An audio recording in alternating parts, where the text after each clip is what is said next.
ایک جنگ پہلے دن سے چل رہی جو آج بہت زوروں پر ہے، وہ ہے میری اور شیطان کی جنگ، آپ کی اور شیطان کی جنگ۔ تو اس نے چیلنج کیا تھا جب اللہ تعالیٰ نے کہا کہ فخرج ان علیک اللعنۃ الی یوم الدین، دفع ہو جا، میری نظروں سے دور ہو جا۔ تو وہ کہنے لگا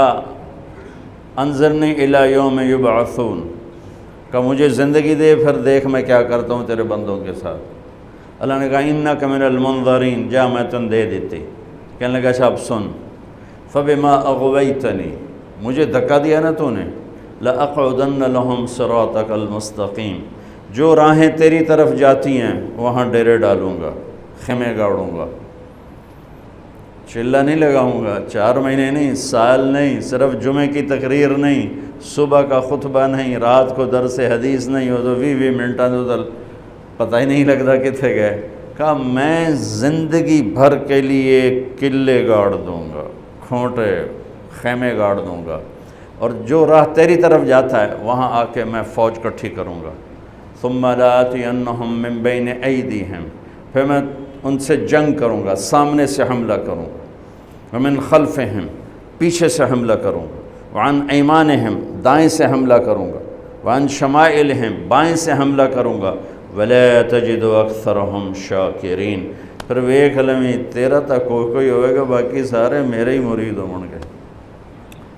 تو اللہ نے کہا ان عبادی لیس لک علیہم سلطان الا من اتبعک من الغاوین، جا دفع ہو کر لے، جو زور لاؤنا ہی لال ہے، میرے بندوں پہ تیرا زور کبھی نہ چلے گا، ہاں جو گمراہ ہوں گے تیرے پیچھے جائیں گے، تو بھی جہنم میں وہ بھی جہنم میں۔ تو میرے بھائیو، ایک جنگ چھڑی آدم سے لے کر آج تک، روزانہ کی جنگ ہے یہ۔ تلوار کی جنگ تو بہت تھوڑی ہوئی ہے حق و باطل کی بنیاد پر، ویسے مسلمان لڑتے رہے، ایک دوسرے کو ہی مارتے رہے، تاریخ بری پڑی، لیکن حق و باطل کی ٹکر ہوئی ہو بہت کم ہے 10,000 سال کے لحاظ سے۔ لیکن شیطان اور ایمان، اس کی ٹکر اس دن سے شروع ہے جس دن دھرتی پہ میرے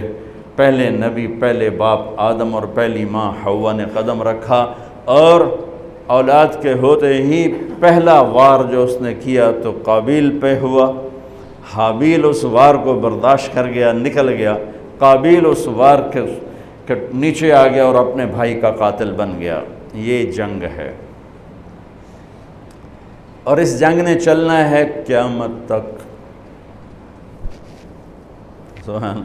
جب آئے گی نا قیامت تو اسرائیل ساری دنیا کو ٹک ٹک ٹک چنیں گے، سب سے آخر میں شیطان باقی بچ جائے گا، سب کو موت آ جائے گی، شیطان بچ جائے گا۔ اب شیطان دیکھے گا نا ملک الموت کو تو زمین میں غوطہ لگائے گا، اور دوسری طرف سے جا نکلے گا تو آگے ملک الموت کھڑا ہوگا، پھر وہاں سے غوطہ لگائے گا، ادھر سے جا نکلے گا، وہاں ملک الموت کھڑا ہوگا، وہاں سے غوطہ لگائے گا، ادھر نکلے گا، وہاں ملک الموت کھڑا ہوگا، چاروں پاس سے جدھر بھی گیا آگے ملک الموت تو کہے گا مجھے کہاں لے جاؤ گے؟ قائلہ امک الہاویہ، اب تجھے جہنم میں لے جاؤں گا، اور تیرا کیا ٹھکانہ ہے۔ اور ایک حدیث اور یاد آ گئی بڑے مدت کے بعد، ایک رات ایسی آئے گی جو 3 رات کے برابر ہوگی، اور لوگ انتہائی خوف کا شکار، رات جا ہی نہیں رہی، یعنی 9 گھنٹے کی رات 27 گھنٹے ہو جائے گی تو دہشت چھا جائے گی۔ تو 3 راتوں کے وقت کے بعد سورج مغرب سے نکلے گا، جو میرے نبی نے فرمایا کہ معلوم تطلع الشمس من مغربها، قیامت اس وقت تک نہیں آئے گی جب تک سورج مغرب سے نہ نکلے۔ تو مغرب سے سورج نکلے گا، اور جیسے اشراق کا سورج ہوتا ہے اتنا نکل کے پھر غروب ہو کر پھر مشرق سے نکلے گا۔ تو جب سورج مغرب سے نکلے گا تو شیطان سجدے میں گرے گا، کہے گا یا اللہ آج جائیں تو مرضی آنکھیں میں سجدہ کرن تے تیار۔ تو اس کے شتنگڑے اکٹھے ہو جائیں گے، کہیں گے استاد جی یہ کیا قصہ ہے، آج تک ہم نے یہ قصہ تو کہیں دیکھا نہیں آپ کا، تو آج کیا کر رہے ہیں؟ کہ یہ سورج مغرب سے آ گیا، یہ میری موت کا اعلان ہے۔ تو آج میں توبہ کرتا ہوں، اللہ جسے بھی کہے میں سجدہ کرنے کو تیار ہوں، لیکن میرے نبی کا فرمان ہے جب سورج مغرب سے نکلے گا پھر کسی کی توبہ قبول نہیں ہے۔ اور ایک عجیب روایت ہے، وہ بھی آج بڑے عرصے بعد یاد آئی، شیطان کو اللہ جہنم سے نکالے گا اور آدم علیہ السلام کو جنت سے نکالے گا اور کہے گا ایک دفعہ سجدہ کر دے جنت میں ڈال دوں گا، کہے گا یہ کام نہ پہلے کیتا نہ ہن کرنا،